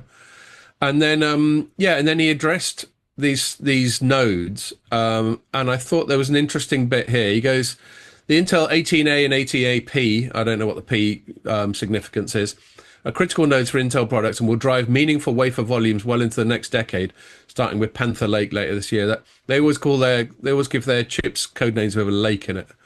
Rapids. Oh, and rapids. Yeah, just something aquatic. Ridge. And he goes, as we ramp our own products in high volume, so emphasis on our own products in high volume, and deliver for important Intel 18A customers like the US government, we'll be in better position to extract external customers to this technology. And he goes, looking further ahead, we're developing Intel 14A, which is basically 1.4 nanometers, as a foundry node from the ground up in close partnership with large external customers. So he says, but then he goes, this is essential to designing a process that meets specific customer requirements and enables us to address a broader segment of the market. And then the telling thing, he goes, going forward, our investment in Intel 14A will be based on confirmed customer commitments. So the direct inference from that is, if we don't have sufficient customer commitments, we won't invest in the fucking thing. Yeah. But I thought most telling of that was that he called out the US government, and that was my concluding paragraph in my analysis. is, we've had this thing going on for a while in the States called the CHIPS Act. Yeah, If Donald Trump just likes to call things beautiful, bits of legislation beautiful, other people just like to come up with handy acronym, like really forced acronyms. So I can't remember what CHIP stands for, but I remember laughing at being quite forced. But it basically means, chuck money at the semiconductor sector. And a big beneficiary of all that money was Intel. And what Lip Bhutan seems to be saying, he seems to be signaling to the US government that we need even more public money. yeah. I think And the reason he thinks he can get away with it, you might be about to say this, and then I'll promise I'll shut up, is because, as you alluded to earlier, there's this great big geopolitical importance put on US onshoring, among other things, chip capacity. And he figures that whoever's president, if he goes, look, US is going to be even shitter at chips if you don't chuck public money at us, then he thinks that's got half a chance of yielding results. Go ahead, mate. Yeah, and I just think these government interventions often just don't work out at all well. And I think when the CHIPS Act came along, when it was first sort of being discussed by, that would have been in the Biden era, obviously. That was before all the sort of chaos and hullabaloo we're seeing at the moment around AI and generative AI and the stuff that's kind of fueled Nvidia. And Nvidia is now basically the big chip maker of the moment, and everybody's talking about a future world built on Nvidia products rather than Intel ones. And no one could have anticipated that. But as soon as government comes along and starts talking about these huge public funding commitments, I just think it's all very. It never really works out the way it should do. It's like No. big railway projects in the UK. They always turn out to be a disaster. And Well, and there's many reasons for it, but two that spring immediately to mind for me is one, they distort markets, yeah, and two, they take away market discipline. So, I was listening to a podcast where someone was talking about like sort of Hayek and some foundational writing on markets. And the thing about markets, ultimately, if you take away the more Darwinian survival of the fittest side of things, is there a massive exercise in crowd wisdom. In principle, in a properly functioning market, something costs the exact amount that the tension between supply and demand demands that it costs. So something that's commoditized is cheap, something that's rare is expensive, and so on. And when you start throwing public money, it may be at someone like Intel. Perhaps Intel should have just been making more fundamental corrections a long time ago. But as long as the state keeps propping it up, we used to get this again back to my rant about sort of communist countries. You get these zombie companies that should have gone out of business or should have totally restructured, but they're just propped up by this artificial stimulus. yeah, So those are other reasons why it's a bad idea. But as long as America considers some degree of chip manufacturing autonomy to be a strategic priority, it'll probably keep chucking money at it. yeah. I think Lip Bhutan's been a bit of a disaster so far. I mean, it's maybe a bit early to pass judgment because he's not actually been there that long. But I did read Richard Windsor's often good on Intel, isn't he? The analyst Richard Windsor of formerly Nomura, but now has his Radio Free Mobile blog. And we often mention him. He's often quite sort of sharp and colourful as well on comments on what Intel and chip companies are doing. And he seems to think that, I mean, his comment that must have been this morning or very late yesterday was that Lip Bhutan doesn't seem to have an idea of what to do one way or the other. He said there's something like there's two options for Intel. One's to kind of break bits off and sell them, or one's to kind of go all in on something. And he's kind of steering this middle course where all he can really see happening is almost like managed decline, it seems. And that seems to be what he's doing. He's just all the theme of everything that you talked about to do with the foundries and the 18A and will we do this, will we do that? It's all about let's cut. So the staff numbers themselves, I think, are really worrying for anybody that's concerned about Intel's future. And there's a huge Intel ecosystem, obviously, that is going to be very hard to replace overnight. Yeah. And that extends to telecom, which is kind of the angle of my piece really is implicated in telecom. But the headcount numbers, I did have a look back at a couple of years ago. They finished the year with about 125,000 people. Do you know what the target is for the end of this year? 75,000. Wow. 75,000, 50,000 job cuts based on their SEC filings and what Lip Bhutan said today with the 75,000 aim in 2 or 3 years, basically, is really, really dramatic. And you've got to be thinking to yourself, how can they possibly carry on being competitive when you're cutting that heavily? Their capex, by the way, they were talking, I think last year they spent something like 24 billion. That's been cut this year to 18 billion. They just can't, they're not going to be, forget the foundry stuff. Even if it was, even if they tried to do a lot of the other things they want to do, they're just going to struggle to innovate in the way that they need to. I think they are. I think you're right. Although the only thing I'll say about this massive cutting, to my point earlier about market forces, maybe that's just part of the broader cycle that Intel's in. It just needs, just like Nokia and Ericsson have downsized a lot. And Ericsson, as we spoke about in the last pod, is managing to turn a profit from a much smaller revenue base. Sometimes companies got to do that, haven't they? They have, but I think the problem for Intel is that there's questions that are about the very sort of fundamentals of the technology it provides.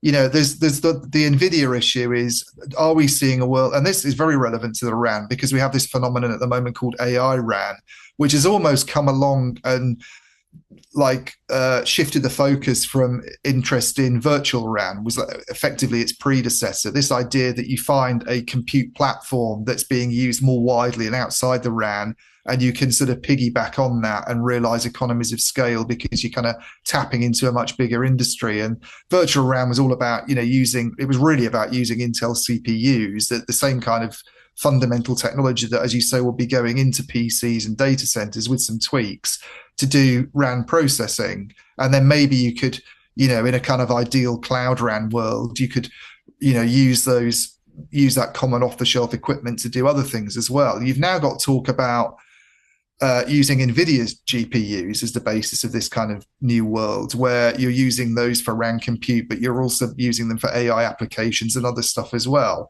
And I think that's a massive challenge now there's all sorts of concerns I know about GPUs and the costliness of them and whether this is really feasible, but that conversation is going on, and it's one that all the RAN vendors are looking at and thinking about, and being concerned about which way they should sort of move with all of this. And then just the x86, which is the kind of architecture that Intel has, the instruction set at the kind of heart of its technology. I mean, there've been questions about that for a long time, but a lot of the dislodgement that's happened in areas like PCs and data centers so far has come not from GPUs, but from people switching to ARM as an alternative. In the way you're right. Richard Windsor made that point. I was just looking at his newsletter, and he said, to back up your point about excessive downsizing, he specifically flags up the power performance gap between ARM and x86, which has always been the case. But back in the, back a couple of decades ago when I was first covering ARM, x86 still dominated data centers, and I think it still does to a large extent, because even though they're less power efficient than ARM, they were just more powerful. And people were like, fuck it, we'll just put the cooling in. What we want is grunt. But now, now that situation's changing a little bit. And it's also in things like laptops, you're getting ARM processors more and more. So even Intel's core business is being threatened by the fact that there are, ARM, as he said, the power performance gap between ARM and x86 is increasing. Yeah, I mean, the trouble is that x86, Intel, you alluded to this earlier, that they struggle to go and do things that were in the kind of mobile space. They struggle to, and they definitely struggle to establish themselves in the kind of smartphone market. But in that that was always the traditional argument, wasn't it? That in the same way that they're struggling to do that, ARM's always struggled to break into the data center. That's the big change that's happening, really. Yeah. For a long time, they were considered to be less powerful, as you say, but you now see companies like Amazon with its Graviton chips, all the hyperscalers have their own range of ARM-based CPUs that they're And the brilliant thing about the ARM model is that anyone can get into it, in principle. The laptop I'm using at the moment, which is incredibly powerful, has an ARM-based processor in it. That's a Mac, yeah? And this is really relevant in the RAN. So the RAN space, where you've had that virtual RAN conversation about using x86-based CPUs to do your RAN compute, there's growing interest. There has been interest for a long time in using ARM-based processors as an alternative. Now, it's not really happened in the radio access network market, and it seems to have been a harder thing for companies to do. But the constraints from the conversations I have with people like Ericsson don't seem to be to do with the ARM architecture itself anymore. They're quite positive about what you can get out of the ARM Yeah. CPUs. They were talking about NVIDIA's CPUs, which are ARM based. It's known for its GPUs, but has a range of CPUs that it does called Grace. And they were saying they're getting very good performance out of those. The concern for them really is more to do with partly with ecosystem, partly with some of these problematic functions like forward error correction, which do need dedicated hardware accelerators. And Intel's been providing that for them basically in the world of virtual RAN. It's not quite clear what you'd use as an alternative if you're going to move it to an ARM-based platform instead. Do you use a GPU, and then have you got concerns about power efficiency? But I think the big issue just to go back to why Intel's problems are such a big deal, I think, for the telecom market, is that they still have a massive role in RAN chips generally. You were talking about, we both talked about Nokia's problems a few years ago when they'd leaned very, very heavily on Intel to do a lot of the stuff that was going into their 5G base stations. And Nokia's really pivoted away from Intel. If you look at their latest 5G products, there's almost no Intel stuff in them at all. But that's not the case for Ericsson. Ericsson's very heavily reliant on Intel technology still, and Right. There's been speculation in the last couple of years while all these problems have been going on at Intel about a possible sale of Intel's, telecom assets, and would someone like Ericsson potentially be interested in buying them? I don't see how that happens, to be honest with you, very easily, because it's still tied back to the x86, isn't it? It's still kind of piggybacking off the x86 technology that Intel's developing. So I think it'd be a very awkward move to make, but it's clear they're very, very dependent on Intel, and they're going to be thinking inside Ericsson. I'm sure these conversations are going on, that if there's some kind of diversify away? How do we diversify? When they seem to have been looking at having a virtual RAN software stack that could be moved from Intel to, as I say, an ARM-based processor or something else as an answer to that. But all the kind of purpose-built stuff as well. Ericsson will say, well, we design our own chips for layer one, which is the really kind of like resource hungry part of the RAN compute stack. But Intel plays a big manufacturing role in that area. And if you go into other parts of RAN compute, the chips are coming from Intel. They made a big push on this in the early days of 5G, and it's kind of worrying that they're in the situation that they're in, I think, for companies in the telecom space. The AT&A thing, one thing I wanted to mention is AT&A was a technology, if you go back 2 years, that was called out specifically by Ericsson as something that they were going to be using in future chips. They're going to be using that for stuff they were doing in their 5G base stations. And it came out, you were saying no one looks at old sort of analyst reports and goes, oh, well, that didn't happen, did it? But I did go back and look at Ericsson's press release, and there's this comment on it that I thought was, it's not really amusing. It's just kind of sad. But they were talking about specifically about AT&A, and in the next sentence, these technologies will help Intel reclaim leadership position by 2025 and enhance the future offerings for their customers. Well, that's clearly not happened. I still think isn't even shipping really at the moment. They're talking about ramping it up later this year.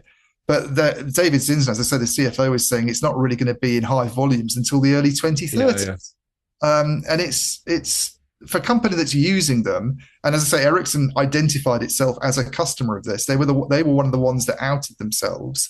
It's pretty scary stuff, I think. Yeah, it is. Well, to sign off, I'll cede the floor to Richard Windsor as I've got his newsletter up. He's basically going, look, they've either got to double or quit. That's it. That's what he was saying. Yeah. So he's basically, to quote him directly, he goes, Intel has only two choices, which to invest like crazy and compete on technology, which Lip-Bhutan's just signified they're not going to do, or split itself up into pieces and sell them off to the highest bidder. Like Ericsson. Yeah. And he goes, he's chosen neither and is trying some middle course. And he goes, with this outlook, there's no price which would entice me to buy the shares, because he's ultimately an equity analyst. So he's basically just saying, forget about Intel. So, which is a shame. I hope they do sort it out, but they're in a fucking sticky spot, that's for sure. And Yeah. as long as their manufacturing continues to struggle, and as long as the ARM ecosystem continues to look more favorable, and TSMC looks more desirable as a foundry partner, I'm not sure what you can do. And so maybe he is reliant on public sector, but I don't think that's the base. The state bailouts, or even just state customers, I don't think is the basis of much of a business model. I'm sure many defense contractors would beg to differ, but there you go. All right, well, let's quickly. We haven't got too much longer left. There's a bunch of quarterlies, but why don't we just focus on AT&T, because it's in keeping with the theme, with the quite US theme of this pod. And they did their quarterlies, and furthermore, you wrote them up. Well, I focused on one specific thing really. Yeah, well, So why don't you do that? We haven't got that long, so we can just indulge you, mate. yeah, well, I've probably gone over it all already, but yeah, they were. I mean, the big thing that stood out for me was John Stankey, who's the CEO, blowing smoke up Trump's arse. Effectively, I mean, he didn't Right. really call out Trump very much, but Yeah. uh, he was making some very like strong comments about how he feels the tailwinds. He uses tailwinds and headwinds a lot, by the way, Scott. John Stankey, he likes those words. Right. Good. The Well, tailwind, Americans on the whole would prefer to use a euphemism rather than just fucking yeah, address something directly. yeah. So he was sort of saying the tailwinds of the of things that are going on in the US politically at the moment are better than he's ever seen since 1996. Why was 1996 significant? Because they had this Telecommunications Act that was might not, in retrospect, have seemed like it was designed to please companies like AT&T. It was all about sort of bringing more competition into the market, I think. But it was. I think in retrospect, it was seen as quite a pro-investment move. If you look at what happened to AT&T's share price after 1996, it went up quite a bit. And obviously, 1996, you were on the threshold of things like the mobile revolution. I don't know when you got your first mobile phone, but mine would probably been later than that, 99, 2000, I think. I think I was a bit late. I think I was into the Yeah. 2000s. You got broadband coming along in the late 90s, really. That was a Yeah, move. I certainly got my first broadband subscription quite early because I was into online gaming quite early. So the late 90s was like a quite an exciting time for telecom, and he obviously thought it was quite a good space to be in politically, the sort of Clinton years and the Telecommunications Act, and he was likening what's going on now to that era with things like yeah, is it Brendan Carr, the guy who's the current FCC chair? Yeah, Some of the stuff that he's trying to push through on the spectrum side of things, freeing up spectrum for 6G, the one big beautiful bill. I mean, that sounds like it's a really good thing for the US telcos from their perspective, because it basically gives them a load of tax breaks and yeah, saves them money on tax. And I think Verizon's thing was we're going to sort of focus on building up free cash flow. I don't know if that's like a sort of dividends move, but there was very little sort of read through for what it could mean for capital investment. But AT&T, right. I mean, it's a big increase. It was like between 6.5 billion and 8 billion between 2025 and 2027. And they were going to do various things with it, but one of them would be to put about 3.5 billion of that into fiber rollout, and put some more, another chunk into other kind of like network areas potentially. And then they came out with their revised capex forecasts, and this year is already up by sort of $500 million compared to what they were planning on spending. And then they're talking about 23 to 24, and in 2026, 23 to 24 billion, which would be even more. It's like, at the midpoint, that's probably about 1.25 billion more than they plan to spend this year, and then the same again in 2027. So it's quite. The vendors themselves are always moaning about North American telcos recently having cut capex because they built up a lot of supplies and in the kind of post-COVID era, and they weren't really spending on RAN rollout. And this sounds like a really good thing from their perspective as well. So as I was saying, there's kind of good things and bad things about what's going on in North America. Yeah, Ericsson, fair enough. and that's I one. thought Yeah, I thought one thing I thought was interesting, just looking at your story, you again linked to The Economist in it, and I think I've worked out where you get the structure of your writing from. I think you're influenced by The Economist, because you linked to for this story, you linked to an Economist story called "The Big Beautiful Bill Reveals the Hollowness of Trumponomics," and yeah, their opening paragraph, they go on a Morris-esque opening tangent where they say in Greek mythology the chimera was part lion, part goat, and part snake, but Yeah. wholly monstrous. Well, I did Um, used to work there, so I did used to work at the group. So there we go. So I think that's and by the way, I wind you off about it, but I approve. I think it adds a lot of color and character to it. But yeah, so The Economist isn't a fan, as you link to. no, But as you say, some people are beneficiaries, and any time there's going to be this much of a massive public spending splurge, of course, there's going to be loads of beneficiaries. The job of neutral journalists, whether it's us or The Economist, is to look at the bigger picture. This is a problem with deficit spending and supply side economics and all that sort of thing. I mean, we had this during the pandemic, although for slightly different reasons, that we went, right, no one's allowed to do anything. And the government's just going to borrow to fill the gap. And then lo and behold, we had 10% inflation for a couple of years. yeah, It's never the answer. Increased state spending is never the answer to anything. It's at yeah, best a sticking plaster. There's an argument for it, certainly in times of crisis. There's an argument for it, certainly in terms of things like the Second World War or whatever. But it's never the answer. The answer is always just to let companies get on with being innovative and making money, and let people get on with spending money, and hopefully let them hold on to as much of their fucking money as possible. Anyway, I won't get back there. I've already had my rant there. yeah. Um, Well, I thought I mean, Stanky's sort of optimism and bullishness at the moment wasn't really matched by some of the analyst commentary that was coming out with. I mean, one guy I quite like, whose research notes I don't receive directly, but I get forwarded them by a colleague, is a guy called Craig Moffat, who works for yeah, no rings a bell. firm called Moffat Nathanson. So obviously he's probably one of the co-founders, I'm guessing, given it's called that.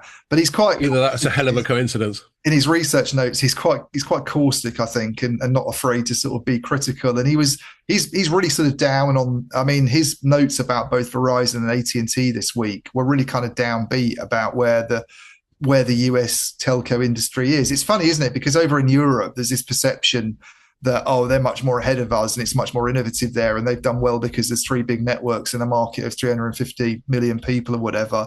But you've got people like Craig Moffat coming out and saying there's nothing analogous at the moment, despite what Stanky's saying, to what was going on in the last sort of 20 or 30 years when it comes to things like the mobile revolution, the arrival of smartphones, broadband, all this, the data growth. We're in a phase at the moment where it's very hard to see really where sales growth comes from for these players. And hence, I think one of the big issues, and bit of a theme of this particular podcast, but probably something we talk about loads, is cost cutting. And there's been massive amount of that in America. I mean, our most read story this week was actually not the piece I wrote for AT&T or what I wrote for Nokia. It was a piece I did on Verizon, where Hans Vesper got asked about, about. I thought it was funny because one of the analysts on the call said, what's happening with headcount? It looks like it's flatlined, isn't it? It's come down a lot in the last few years. And his response to that was basically to go, headcount's going down all the time. Yeah, that's your headline. My headline, and then obviously people quite like looking at things like that because they're sort of, well, what does this mean? But the implication is obviously they're not done. They still see a way, even though they've. Yeah, it's just he's basically saying it's an enduring trend. Yeah, and it's gone down. By the way, when we talk about job cuts in Europe by the telcos, they are nothing compared to what AT&T and Verizon have done. I mean, those companies are almost. I think AT&T is about half the size it was a few years ago, and Verizon's maybe 55%, 60% the size it was a few years ago. They're much smaller companies generating similar amount of revenues with far fewer people who are sort of who they count as sort of internal employees. Now, okay, maybe they've used contractors more, maybe they've leaned on, third parties to do some of the stuff that was once done in house. But they've basically also talked up things like automation and AI quite a lot. And there was mention of that quite a bit on the Verizon call about ways they're integrating AI into their business operations now on the network side and chatbots. So yeah, it's all quite scary for employees, but it seems to be the way that these companies are, still able to report slightly higher profits. And, then there's clearly been an improvement. And you look at EBITDA margins, you're talking about those metrics, that obviously Justin Hotard at Nokia will be hoping to improve probably through this kind of thing. There's clearly been an improvement at the US telcos when it comes to those things over the last few years. Yeah. And again, while that is obviously the human side of it, and you're quite right to dwell on that, is worrying, and it's worrying for all of us right now in this AI era. You don't know where the act's going to fall, and who's going to be replaced by a goddamn bot. But we're kind of all in that boat. I can think of very few jobs, other than ones that require, I suppose, sort of a lot of manual activity, like Yeah. plumbers or whatever. It's funny, isn't it? 'Cause years ago, you always thought the manual jobs, there was that sort of perception in science fiction movies that robots would be going around the house and you wouldn't have to do your washing up anymore. And Yeah, plumbing would be taken care of by some little robot with a smiley face. And it's actually the cognitive stuff, indeed. that's going. Indeed. I mean, I still believe, and this could be wishful thinking, it could be me sort of groping for an olive branch, but I still believe a lot of the presumed like for like stuff that they think AI can do instead of people on the cognitive side is overblown. Yeah. And I think there'll be lots of teething problems there. Another thing, talking about Richard Windsor, he quite often, when he's writing about companies like OpenAI, talks about there being a massive overbuild and there being a correction on the way. Just like Intel seems to have overbuilt a bit of manufacturing capacity, it could be that the likes of OpenAI and Google and so on and have overbuilt data center capacity, and there's going to be some kind of correction where investors are going, so all these billions that we just chucked at you, show me the fucking money. Yeah. And it's not there because it becomes commoditized. I mean, it's quite a competitive market, isn't it? And that's before you even talk about DeepSeek and all that sort of thing.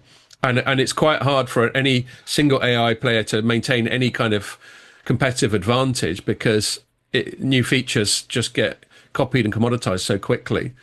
So there's all that. From this is the thing that I'm curious about actually, is whether we know Nvidia is making a lot of money, and in that area there isn't much competition. That really is very monopolistic. But the companies that are using Nvidia's chips to do the training of their large language models, the open AIs and the Anthropics and these guys, and it's quite hard to tell because they have weird ownership structures or they belong to a hyperscaler. But I'm just kind of wondering whether they're really making any money. I mean, we have people like Dean Bubley on going, he pays some premium. They've got revenues, but I still think they're making an enormous loss.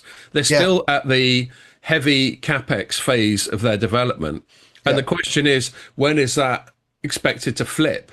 I mean, you've got some companies like Amazon who are in the capex heavy phase of their development for decades. And eventually investors were rewarded. But I think people are going to expect to see that convert. And I guess, as companies do look for all these savings and efficiencies from AI, maybe they will be able to charge companies more. They're never going to be able to charge people like you and me much more than we would pay for a Spotify account or something like that, a tenner a month. But companies maybe will pay millions a year for the tens of millions of savings they think they get. But there's going to come a time soon where that's expected to realize. Well, if they're getting you and me, if it becomes like a mass market thing where everybody's buying a chat GPT subscription for 10, 15 quid a month, then that in itself is a huge market opportunity to go for, obviously. Yeah. That's what sort of buoyed the likes of Spotify. And we won't do it though, will we, Ian? We're far too fucking stubborn and Luddite. I won't go anywhere near it, Scott. Well, look, mate, we're about on the hour. We could go on about all the other operator quarterlies, but let's be frank, operator quarterlies aren't the most exciting things in the world. Because operators, as an operator. About as exciting enough. It's fairly heretical stuff from the Telecoms.com podcast there. But yeah, they just plod along, don't they? Bless them. Yeah. That's the industry, Scott. They just that's the industry we've stumbled into. We will. I think we got one more from the studio coming up next week, and then we've got our big August break. We're basically like France, where we're just closed for August. Yeah. And that's that. So we're gonna go off, and it's quite nice weather today. It's been shit all week, but it's quite decent weather today. We're gonna go out and hang out with Nokia now. Thanks a lot for listening to this, and make sure you join us for that last one for a while next week.